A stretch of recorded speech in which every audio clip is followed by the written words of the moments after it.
A todos.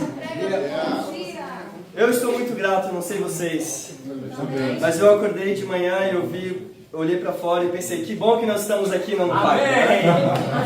Deus é muito bom. Bem no dia nós estamos aqui e acho que está chovendo lá fora.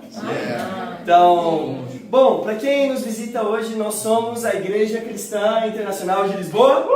Então nós somos uma igreja da Bíblia. Amém. Nós não somos uma igreja da doutrina tal, da denominação tal, nós somos uma igreja da Bíblia, amém? Sem denominação. Nós não somos pentecostais, então você não vai ver pessoas pulando aqui, falando coisas estranhas. Nós não somos batistas, nós não somos católicos, amém? Nós somos uma igreja do primeiro século, uma igreja da Bíblia, amém? Amém. E, bom, eu estou muito feliz de estar aqui com vocês. A GMC foi incrível. Então, quem esteve na GMC, metade da sala, foi muito bom. A Alana foi batizada na GMC. E foi muito legal ver pessoas lá de todas as nações reunidas lá em Londres, né? E é isso, por isso nós somos uma igreja internacional. Porque nós somos uma igreja de todas as nações. Amém. Você aqui ouviu português de Portugal, português da África e português do Brasil. Amém? Amém. Aqui nós não acreditamos que apenas uma nação deve estar dentro aqui para adorar a Deus. Amém. Então imagina se todos nós fôssemos brasileiros aqui. Não. Tem igrejas que são assim em Portugal. Você ainda só tem brasileiro, as pessoas ficam fofocando e falando de namoro e de casamento e não sei o quê. E tem igrejas que são só de africanos. São só os angolanos ou só os guineenses. E aí é aquela coisa, um espetáculo, né? Um show. As pessoas muito bem vestidas, um terno um pouco colorido, né? E tem igrejas que são só de portugueses em Portugal. Você entra e aquela coisa, né? Muito bem. Só falando em latim. Não, somos uma igreja de todas as nações. É isso que Deus quer, porque nos céus vão estar todas as nações do céu. E bom, essa igreja aqui vai ser dividida agora em 3 famílias. Então você prestou bem atenção nos anúncios da Filipa e da Gabi. Nós teremos agora 3 conversas bíblicas na igreja, 3 famílias. A que o Marco e Maria fazem, do Antônio e da Dina, e do Lucas e da Ana, amém? Terceira conversa agora, porque, bom, a universidade está voltando e a gente precisa ter mais conversas bíblicas na semana, amém? E eu só queria também falar algo que não sei se ficou muito claro aqui, mas nós temos um novo cantante na igreja, um novo O nome dele não é mais Nissen, mas é Míssel, ok? Então, o Míssel estava cantando com todo o coração aqui. Vamos fazer uma oração? Viva a missa! Pai, meu Deus, obrigado por estarmos reunidos aqui, Pai, como igreja. É muito bom poder entender que isso aqui é minha família, Pai. Eu fico grato, Deus, porque o Senhor me deu uma família grande, Deus. Uma família de todas as nações, de todas as classes sociais, de todas as cores, de todas as opiniões políticas. O Senhor nos deu uma família, Pai. E eu sou grato a Ti por isso, Deus. Eu posso aprender coisas novas todos os dias com cada um deles aqui. Eu oro para que hoje não seja uma reunião para que nós saiamos daqui glorificados apenas nós, mas que o Senhor seja glorificado, Pai. Nós viemos aqui não para praise os homens, Deus. Nós viemos aqui para adorar o Senhor, Pai, não os homens, Deus. Nós viemos aqui porque nós queremos Te adorar. Então, oro, Deus, para que nessa pregação nós possamos sair daqui não só mais animadinhos, mas saiamos daqui com decisões práticas, Deus. Com coisas que nós vamos mudar no nosso coração e no nosso dia a dia, Pai. Obrigado mesmo por tudo, em nome de Jesus que eu oro e agradeço. Amém. Amém. Lucas. Onde estão os seus olhos? Tem um conceito chamado mimetismo, que é um conceito da psicologia, que é uma tendência de imitar os comportamentos de outras pessoas. Minha esposa é psicóloga, ela me ensina muitas coisas. Né? E essa é uma tendência que crianças têm. Crianças têm uma tendência absoluta de olhar para os pais e imitar tudo o que os pais fazem. Então, se eu sou palmeirense hoje, é porque meu pai é palmeirense. Se meu pai fosse talvez corintiano, talvez seria corintiano. Mas isso já é algo que Paulo já dizia há muito tempo na Bíblia. Sejam meus imitadores como eu sou de Cristo. Então, isso é algo intrínseco do ser humana. E infelizmente muitas crianças, não sei se somente os brasileiros viram um vídeo de um cara chamado Felca, né, que fez um vídeo sobre adultização. E é por isso que muitas crianças hoje, elas sofrem por um processo de adultização, ou seja, elas tendem a imitar as pessoas mais velhas. Então por isso tem aquele pastor mirim, não sei se alguém já ouviu falar, que fala of the king, the power, the best, não sei o quê. Ele imita o que ele vê. Eu vi essa semana um vídeo no qual tem um pastor mais velho que falou exatamente isso, of the king, the power, the best, mas ninguém conhece ele. Todo mundo conhece o pastor mirim, por quê? Porque ele imita o que ele vê. Sim. E é isso que acontece muito com as línguas estranhas que as pessoas acreditam, quando a Bíblia diz que essas línguas são apenas idiomas diferentes, e não são línguas de anjos, porque elas entram num processo de mimetismo. Elas escutam pessoas falando, e elas imitam isso. Então, se for comparar essas línguas da Austrália, por exemplo, da Europa e do Brasil, você vê que são processos diferentes, são estruturas de frases diferentes, porque isso é apenas um mimetismo, amém? Amém. E infelizmente também pessoas, crianças, imitam, como tem aquele vídeo do Felca, imitam a sensualidade de muitos adultos. Eles veem, por exemplo, a Anitta, ou seja, qualquer pessoa que tenha pouca roupa e fica cantando e recebe adoração por isso. Eles pensam, nossa, se eu fizer a mesma coisa, se eu gravar um vídeo no TikTok e dançar e fizer a mesma coisa, eu vou também receber adoração e as pessoas vão querer estar perto de mim. Por quê? Porque isso tudo é parte de um processo mimético. Schopenhauer já dizia em seus livros que o homem é uma criatura que não sabe o que deseja. E por isso ele se volta para as pessoas para decidir o que ele deve desejar. E esses somos nós. Nós não sabemos muitas vezes o que nós queremos. Nós simplesmente queremos. E muitas vezes do que nós queremos, na verdade, nós queremos, no fundo, é Deus. Mas porque nós vemos pessoas fazendo coisas diferentes, nós achamos que é isso que nós queremos. Quando nós vemos alguém indo para uma festa e ficando drogado e tudo mais, nós achamos que é isso que nós precisamos. Quando na verdade nós precisamos estar com pessoas que amam a Deus. Amém. E aí sim, esse processo vai ser algo santo. Porque nós olhamos para o Antônio, olhamos como ele se veste no culto de domingo. E nós queremos imitar o Antônio. Amém. Nós olhamos para o Míssel aqui que está cantando, e a alegria e o sorriso, e nós queremos imitar o Míssel. Então, como nós usamos esse conceito para o bem, isso glorifica a Deus, amém? Amém. Imitamos como Paulo também imitou a Jesus Cristo, amém? Por que você acha que Jesus diz para buscar o reino de Deus em primeiro lugar? Jesus não diz apenas para buscar a oração em primeiro lugar. Ele poderia ter falado isso em Mateus 6,33. Ele poderia ter falado, busque ler as Escrituras em primeiro lugar. Busque a pureza em primeiro lugar. Mas ele diz, busque estar com os discípulos em primeiro lugar. Porque ao estar com os discípulos, você vê um discípulo lendo a Bíblia. Você vê um discípulo cantando. Você vê os discípulos fazendo e você passa a querer imitar, amém? Amém. Título da pregação hoje: Olhos postos em Jesus. Amém. Olhos postos em Jesus. Em português do Brasil, olhos fitos, né? Olhos fitos em Jesus. Hebreus capítulo 12, versículo 1. Vamos lá, Lucas. Prega, irmão.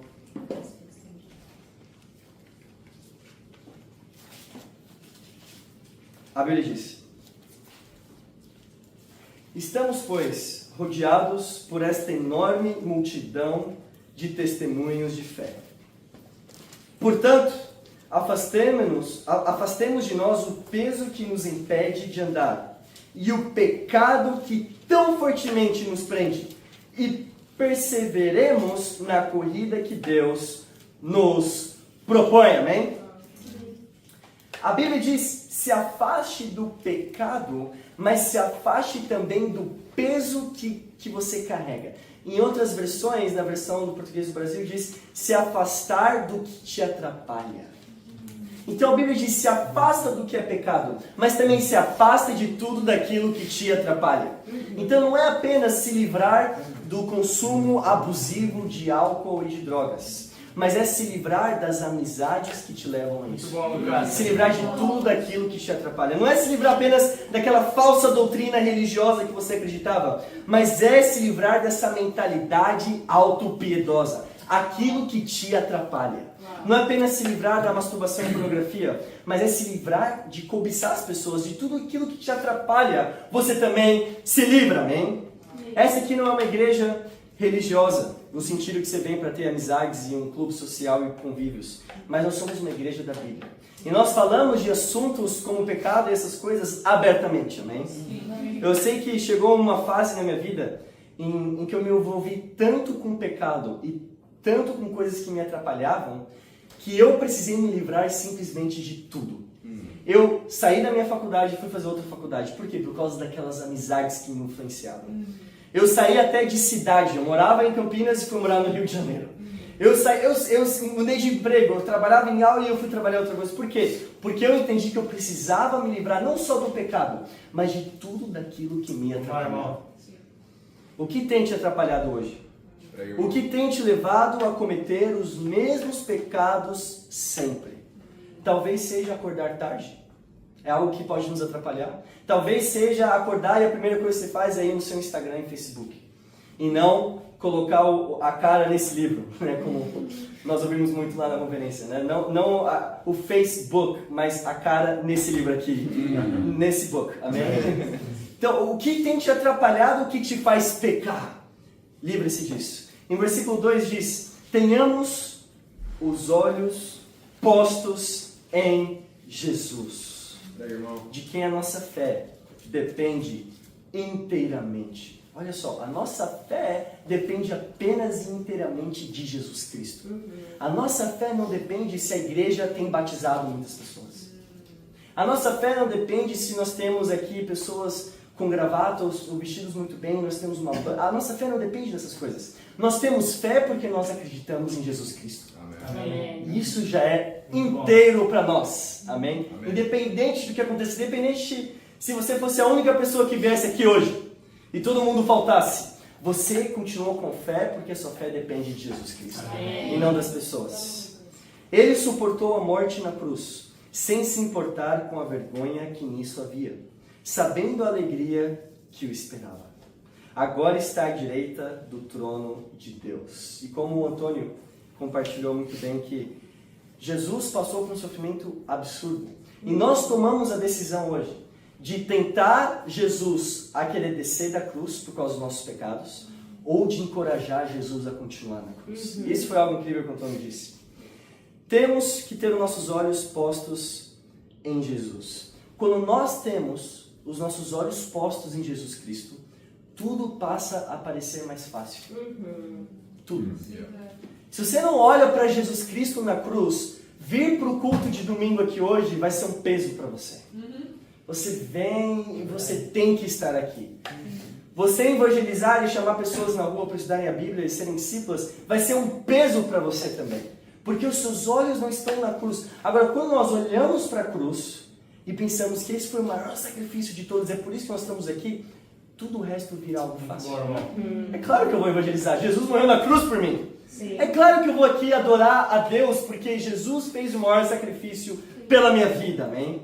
Ou seja, saídas não se tornam um peso. Amém? Amém? Amém.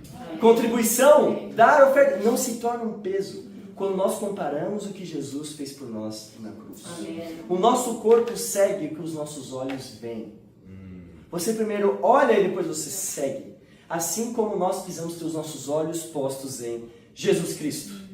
Versículo 14 de Hebreus 12, a Bíblia diz: procurem viver em paz com toda a gente e em santidade, porque sem santidade ninguém poderá ver o Senhor. Primeiro ponto: sem santidade ninguém nessa sala aqui verá o Senhor. Sem santidade, ninguém verá o Senhor. Em Mateus capítulo 5, versículo 8, não precisa ir lá, mas pode anotar, diz que apenas os puros de coração verão o Senhor. Apenas os santos verão o Senhor. Pureza aqui não significa apenas uma pureza sexual, mas qualquer coisa que você fizer com motivações erradas já é impureza. E ao continuar nisso, você não verá o Senhor.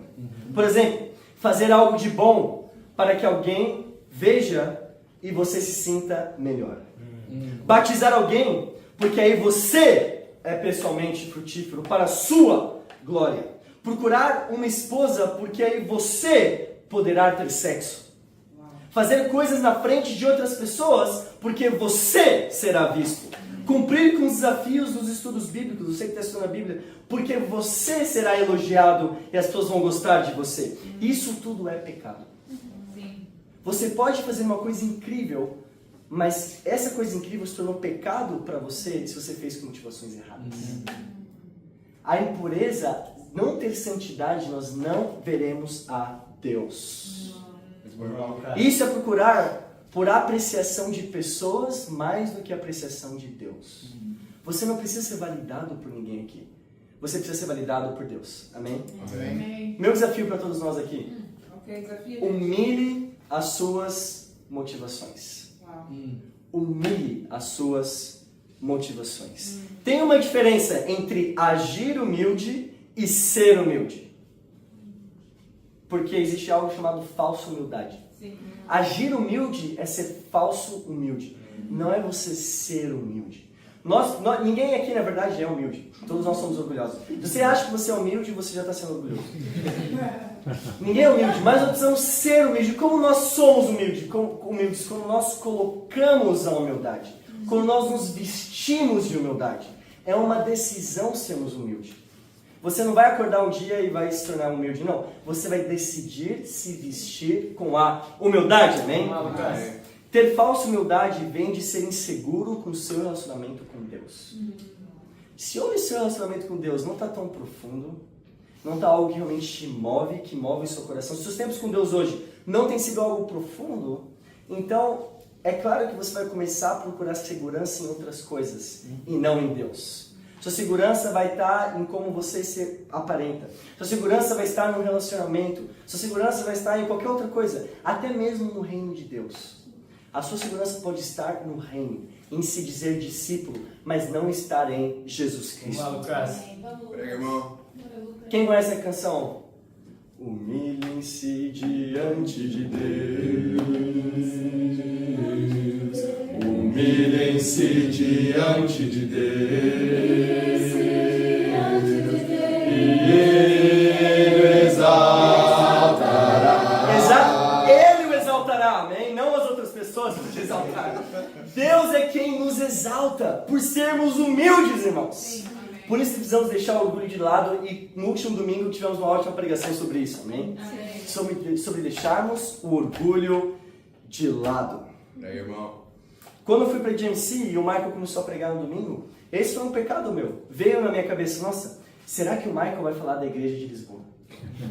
Será que o Michael vai falar que nós somos a igreja que mais cresceu esse ano? Isso veio na minha cabeça, isso veio no meu coração. Isso demonstra um orgulho da minha parte. Isso demonstra o quê? Uma necessidade de eu querer me autoafirmar.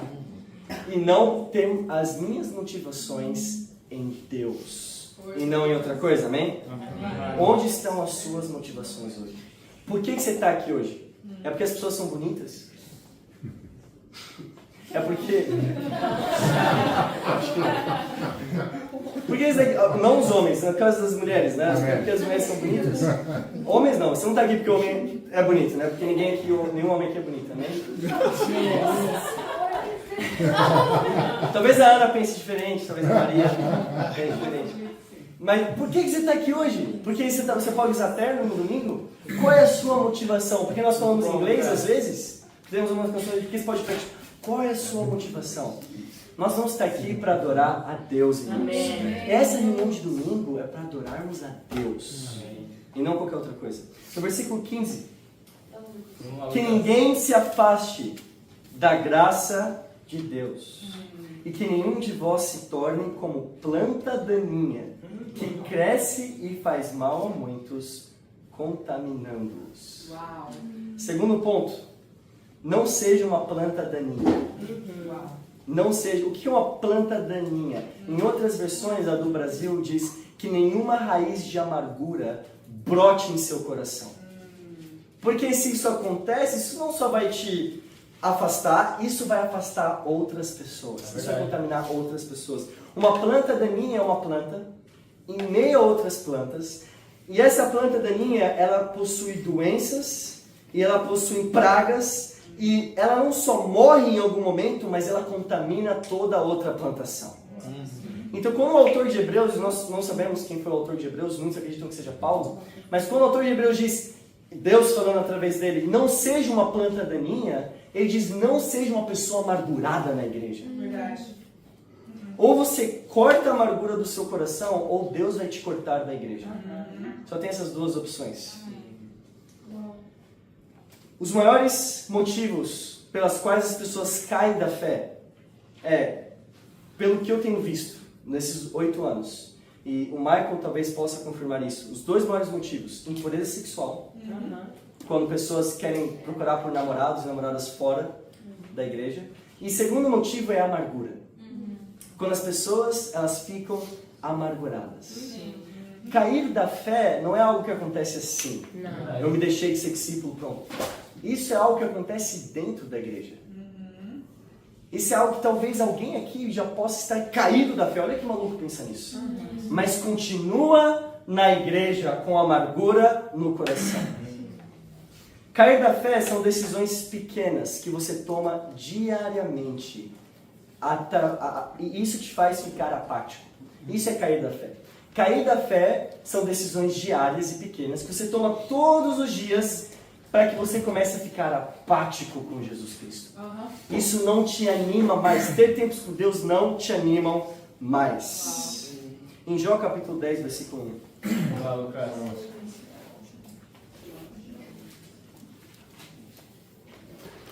A Bíblia diz, estou farto desta minha vida. Vou dar largas ao meu queixume e vou mostrar a amargura que me vai na alma. E aqui o título que deram é Para que ter nascido? Pesado, né? Pessoas amarguradas, na verdade, são pessoas que estão fartas da vida delas. Pessoas que começam a apontar erros e começam a internalizar isso ao invés de ajudar a outra pessoa no erro dela, são pessoas que, na verdade, não gostam da própria vida. No fundo, porque elas não gostam da própria vida, elas veem as outras coisas de uma maneira negativa. Como que começa a amargura? Quando você vê algo em alguém ou dentro da igreja e fica quieto. Quando você pensa, nossa, esse irmão, ele está vestido de uma forma estranha, não gostei. E você internaliza isso, fica quieto e pronto. Aí são decisões diárias que vão te tornando apático com o tempo. E aos poucos você vai caindo da fé por causa de amargura. O púlpito não está muito para a direita, tem que estar mais para a esquerda. Mas eu não vou falar isso para ninguém, eu vou só guardar. Quando você vir algum erro, por quê? Por que você vê erros na igreja? A igreja não é perfeita. A igreja tem erros. Por que a igreja tem erros? Porque a igreja tem você na igreja. Tem eu na igreja. Não, ninguém é perfeito. Então, quando você vir erros na igreja, o que você faz? Você não vai chegar e também gritar para todo mundo os erros da igreja, você vai falar com alguém. Para que isso seja mudado. Nós somos uma igreja que estamos aqui há 9 meses. Há pouco tempo, nós começamos agora. Então, não tenha amargura no seu coração. Não tenha amargura no seu coração. Eu lembro quando eu fui para um culto lá em São Paulo, e eu era da região leste e fui para o culto da região oeste. E chegando lá, eu estava na segunda fileira ali, e eu estava cantando, e aí veio uma mulher que estava na primeira fileira, olhou para trás e falou, nossa, o que você está fazendo aqui? E voltou e continuou a cantar. E eu fiquei muito mal com isso. Eu fiquei muito mal, porque como assim ela perguntou o que eu estou fazendo aqui? Eu sou um discípulo, eu vou adorar a Deus. Mas eu não falei com ninguém. E depois de um tempo eu falei, não, eu preciso falar isso com alguém, porque eu fiquei mal com ela. E eu falei com o Vini, meu discipulador. E aí ele falou, ok, chama ela aqui, ele chamou e ela pediu perdão. E ela falou, olha, eu só perguntei isso porque você não é da nossa região, você é da região leste. Por isso que eu perguntei isso, o que você está fazendo aqui? Então, você vê que às vezes são coisas pequenas, são coisas que... É a forma de Satanás entrar na igreja, é por meio da amargura. A forma de Satanás entrar na igreja não é chegar uma pessoa aqui na igreja, não. A forma de Satanás entrar na igreja é através dos nossos corações, através da amargura, da sementinha, das raposinhas que começam a brotar nos nossos corações. Eu tenho um desafio para todos nós aqui. Vamos lá. Seja aberto na hora. Pensou alguma coisa? Eu não gostei, eu não concordo com isso. Fala. Tenha coragem. E muitas vezes, se você vira um pecado e alguém não falar, você passa a ser responsável pelo pecado da pessoa. Quando você for julgado no juízo final, Deus olha, você viu o pecado e você ficou quieto, você não falou nada. Por isso nós somos uma igreja que falamos do pecado, amém? Abertamente do pecado. Lucas. Amém. Hebreus 12, versículo 16. Vamos, Lucas. Vamos lá. Ele tem... 12, versículo 16. Ele tem poder para triunfar. A ele pertencem o burlão e a vítima. Ele despoja... Calma, acho que eu tô... eu tô em Jó, desculpa. Ok. Ninguém falou nada, né? Foi um teste, na verdade, para ver se alguém está indo. É verdade. Não, eu errei. Pronto, agora eu cheguei. Eu estava pensando, por que eu cheguei tão rápido, né? E ninguém tinha chegado ainda. Hebreus 12, versículo 16, a Bíblia diz: que não haja no vosso meio, agora sim, pessoas imorais, ou sem respeito pelo que é sagrado. Não façam como Esaú, que por um prato de comida vendeu o seu direito de filho mais velho. Mais tarde, como sabem, quis receber de seu pai a bênção que pertencia ao filho mais velho, mas foi negada. Não conseguiu mudar a situação. Olha só essa parte. Embora procurasse fazê-lo até com lágrimas. Uau. Terceiro e último ponto.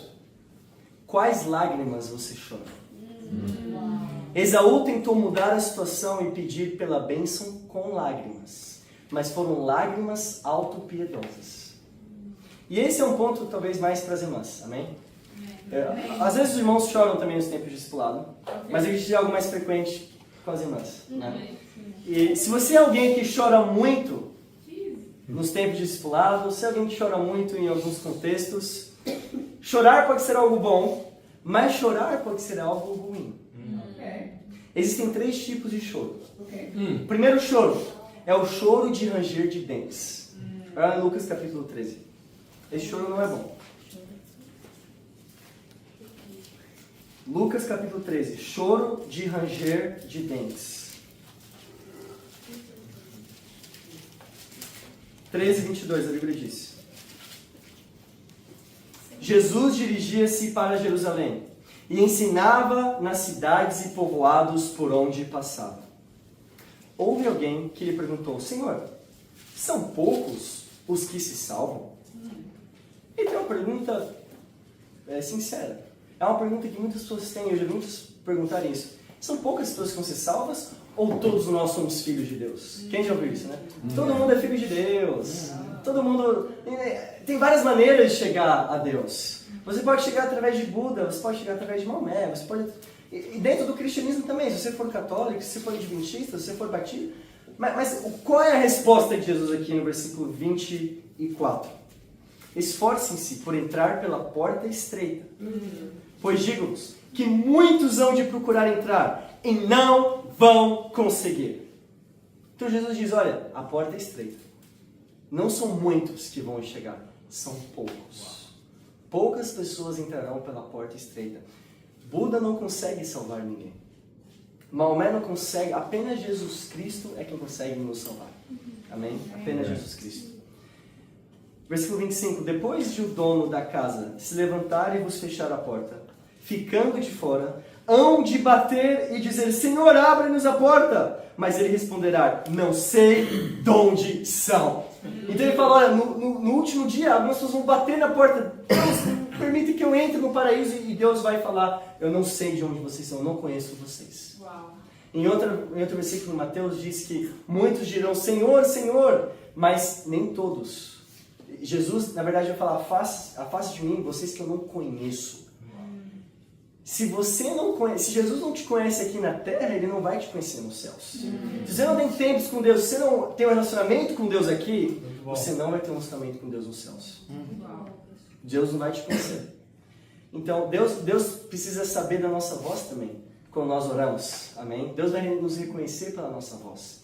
E muitas pessoas vão para a igreja. Eu nasci em berço evangélico, eu nasci em berço cristão, eu conheço tudo da Bíblia, eu sou uma pessoa, meus pais são... Mas a pessoa vai para os cultos e se veste tudo certinho, mas está se masturbando, assistindo pornografia, tendo uma vida injusta, saindo com prostitutas, flertando com mulher. A pessoa está longe de Deus. Uau.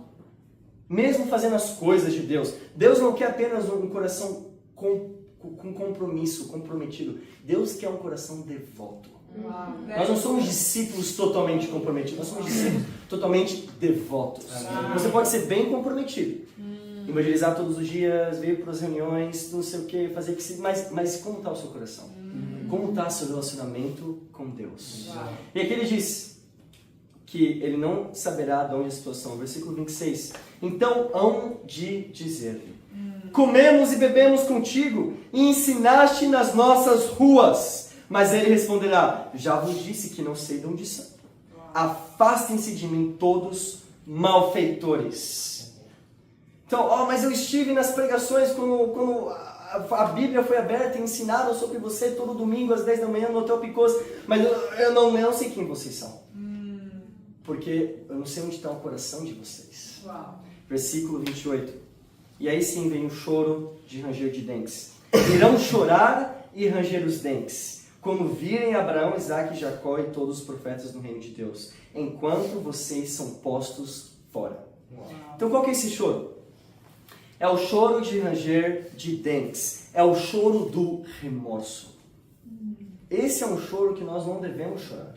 É o choro do remorso. É aquele choro quando você faz algo de errado, não tem mais como mudar, e você fica se remoendo, você fica rangendo os dentes, porque é um choro que vem um pouco com raiva. Você fica, nossa, se eu fizesse diferente. E é isso que as pessoas vão sentir no inferno. Nossa, se eu desse ouvidos, se eu tomasse a decisão de fazer, se eu fizer... E as pessoas vão ranger os dentes. Uau. Esse é um choro. É quando você cometeu um pecado. Você errou, mas você ainda não foi curado disso. Uau. E você continua a chorar toda vez que você lembra, porque você range os dentes. Uau. É um choro com raiva, quando você não consegue mais mudar a situação. Uau. Eu quero te convidar a ser curado disso, amém? Amém. Esse choro não é bom. Por isso nós estamos aqui como igreja. Seja aberto com seus pecados, fale. Seja aberto com as coisas que te machucam para que isso seja curado, amém? Amém. Segundo tipo de choro é o choro de autopiedade. Malaquias 2. É o choro do tadinho de mim. Malaquias 2, versículo 13. E há outra coisa que fazem. Inundam de lágrimas o altar do Senhor e choram com grandes lamentos, porque o Senhor se recusa a aceitar a vossa oferta e não lhe agrada que lhe apresentem. Mas perguntarão: por que não aceitam? Porque o Senhor foi testemunha de que faltaste a promessa que fizeste à mulher, com quem casaste quando eras jovem. Era tua companheira e prometeste-lhe fidelidade. Esse é o segundo tipo de choro. É o choro da autopiedade. Aqui essas pessoas, elas choravam. Elas davam as ofertas, elas choravam: Deus, por que o Senhor não aceita as minhas ofertas? E eles choravam e Deus falava: eu não aceito, porque vocês não são justos com as suas atitudes. Então que tipo de choro é esse? É o choro de pessoas que não querem obedecer a Deus, mas choram porque tinham pena deles mesmos. Esse é o choro da autopiedade. Você chora e chora porque tem pena de você mesmo. E no fundo isso na verdade é amargura. Esse é o choro da autopiedade. O que nós vamos fazer? Focar em fazer o que agrada a Deus. Amém. Nos arrependermos, levantarmos a cabeça e bola para frente. Amém? Sim. Esse é a atitude de arrependimento, não de remorso. Poxa. Judas sentiu remorso. Ele, nossa, eu pequei, meu Deus, eu tô triste, e ele se importou. Uau. Mas Pedro também tinha pecado, ele tinha negado Jesus. Mas ele se arrependeu depois. Uau. Ele diz: Jesus, eu te amo. As 3 vezes que antes ele falou Jesus, eu não conheço esse Jesus. Ou seja, Deus quer um arrependimento e não apenas um choro de remorso, amém? E qual que é o terceiro choro? É o choro de Jesus Cristo. Jesus chorou 3 vezes na Bíblia. Jesus chorou quando ele olha a cidade de Jerusalém. Ele olha para aquela cidade e ele começa a chorar. Jesus chora quando Lázaro morre. E ele vê a família de Lázaro chorando, ele tem compaixão e ele chora por Lázaro. E Jesus também chora quando ele sabe que vai receber o pecado da humanidade na sua crucificação. Ele está sendo crucificado, como o Antônio falou, ele começa a chorar a Deus, porque ele sabe que tudo aquilo lá, na verdade, é o sofrimento da humanidade, são os pecados da humanidade. Ou seja, qual é o choro de Jesus? E é o choro que nós precisamos ter hoje. É o choro da compaixão. É o choro de você olhar para as pessoas, você sentir a dor das pessoas e você chorar pelas pessoas. Não é um choro egoísta, que você pensa só sobre você e você chora. É um choro de compaixão. É um choro altruísta, amém? Qual foi a última vez que você chorou por alguém? E qual foi a última vez que você chorou por causa de você mesmo? Pensa sobre isso. Eu preciso pensar, qual foi a última vez que eu chorei por alguém? Que eu estava estudando a Bíblia com alguém. Eu via Deus e Satanás e a guerra espiritual acontecendo e eu chorei pela pessoa. Vamos lá, Lucas. Eu tenho um desafio para todos nós aqui. Jejue por alguém. Chore e jejue por alguém para que essa pessoa se torne uma discípula. Amém. Pense num dia essa semana para você jejuar por alguém, para você chorar por alguém, para que a pessoa se torne uma discípula. Amém. Irmãos, todos nós precisamos ter os nossos olhos postos em Jesus. Somos discípulos totalmente devotos, amém? Nós fazemos o que um discípulo faz, não só porque é um compromisso, mas porque nós temos os nossos olhos postos em Jesus. E tem muita coisa que ainda vai acontecer aqui na igreja de Lisboa, amém? Lembra o nosso culto inaugural foi aqui? Foi em fevereiro desse ano, o nosso culto inaugural. E olha como a igreja tem crescido, amém? Por quê? Porque eu sei que nós temos aqui, nós discípulos, nossos olhos postos em Jesus. Nossos olhos postos. A igreja, ela pode crescer com ou sem você. Mas é melhor com você. É melhor nós vermos o que Deus vai fazer, não o que nós vamos, mas o que Deus vai fazer e nós participarmos disso também. Amém. Quem se lembra dos sonhos do começo desse ano e nós pensamos, nossa, vamos ter alguns sonhos para o ano de 2025. Eu quero relembrar vocês desses sonhos. Um dos sonhos são 25 discípulos aqui na igreja. Outro sonho, uma conta no banco. A gente precisa ter uma conta no banco da igreja. Nosso sonho de 50 presentes no culto inaugural. E isso já foi concretizado porque tivemos 61 presentes no culto inaugural. Tem outras coisas que a gente sonhou aqui, um time de futsal, né? um podcast no Spotify e um YouTube com 500 inscritos, ok? Então, agora nós temos alguém do Cyber que veio de São Paulo, que é o Miguel. E ele, a Ellen e a Ingrid estão ajudando no Cyber agora e vai ser incrível, amém? Mas a pergunta é, quem vai se levantar com os olhos postos em Jesus para ver cada uma dessas coisas acontecendo? Vamos levantar como igreja, irmãos, para dar o coração por Deus, não porque nós queremos apenas que a igreja cresça, mas porque nós queremos que o nosso coração mude, amém? Amém. Vamos focar em sermos santos, livrarmos da amargura, chorarmos o choro de Jesus e para Ele dar todas as glórias. Amém.